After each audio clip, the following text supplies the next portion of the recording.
Whether you think Zwift Power-Ups are just a fun extra or a real tactical advantage, the fact is they are baked into the game, and to ride your best you have to use them. Ideally, right when they pay off the most. That's what this video is for, a quick, clear run through so you can squeeze every bit of value out of every power-up available.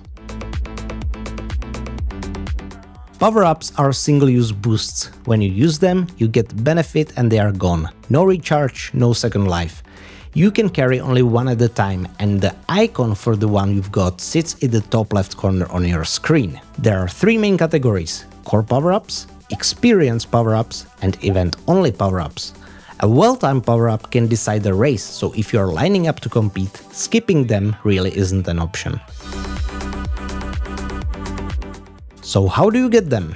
Most of the time it's really simple. Every lap, sprint or KOM banner does a quick roll and drops a random power-up if, and only if, your slot is empty. If you are already holding something, the game gives you nothing. That means every banner forces you to a decision. Do you burn what you have, even if the timing is imperfect, or hold it and miss the chance for something new? Events can change all of that. Organizers can choose which power-ups appear, how many drop throughout the race, whether they are random or if they are entirely disabled. The more serious the race, the tighter usually are the rules. In the Zwift Games 2025, for example, everyone started with exactly one identical power-up, and that was it for the whole race.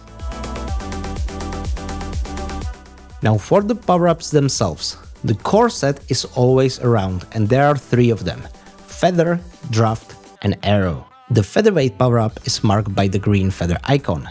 It reduces your weight by 10% for 30 seconds. In plain English, that means that your power to weight ratio increases, which matters the most on climbs. And that means that you want to use it either to launch an uphill attack or to stop yourself from being dropped on the climb. On flat ground, the benefit is very small and only when you are accelerating, so save it for when the road tilts up. The draft power-up is marked by the deep blue truck icon. It lasts 40 seconds and boosts the draft effect by 50%. While you are in the draft, you can hold speed for less effort, so it's great for recovery after a hard effort or for flat road sprint when everybody is fighting for position. Don't waste it if you are alone or riding up a climb, because in such cases it won't really do much. The Arrow power-up is marked by light blue helmet. It reduces your drag by 25% for 15 seconds, which is perfect when you are riding very fast. You can use this to attack from the front on the flat, bridge a gap or fire off a finishing sprint. Like the draft, if your speed is low or you are heading uphill, the benefit is very small. Then there are experience power-ups, and they are very straightforward, because they only give you, well, experience. The pink plus icon hands out 10 experience points, which is about half a kilometer's worth, which is nice in casual riding but irrelevant in a race.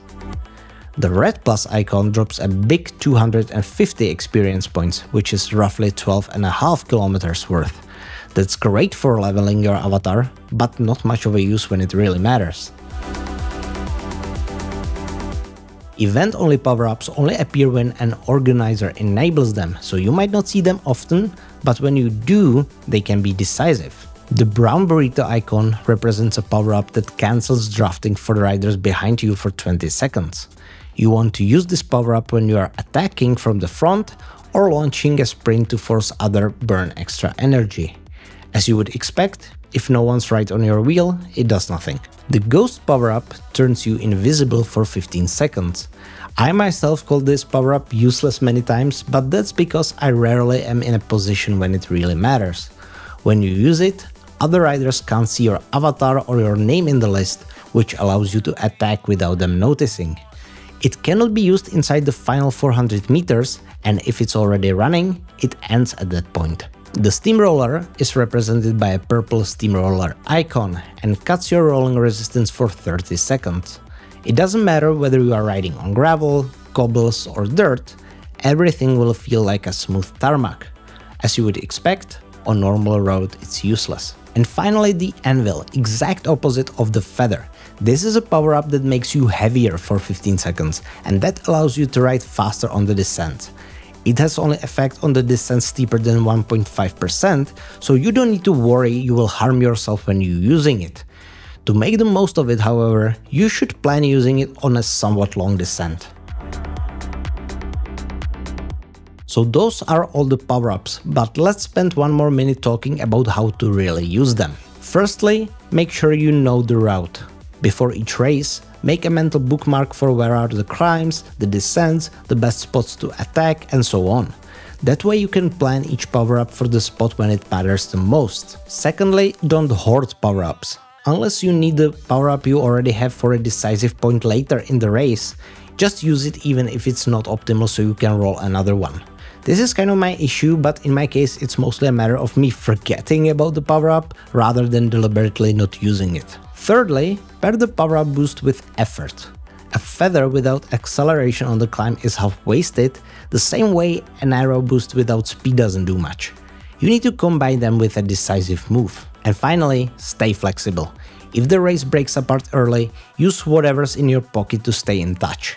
It's always better to spend the power-ups up optimally than, well, getting dropped. And that's everything you need to know about Zwift Power-Ups. If this video helped, give it a like, subscribe, and I'll see you next time.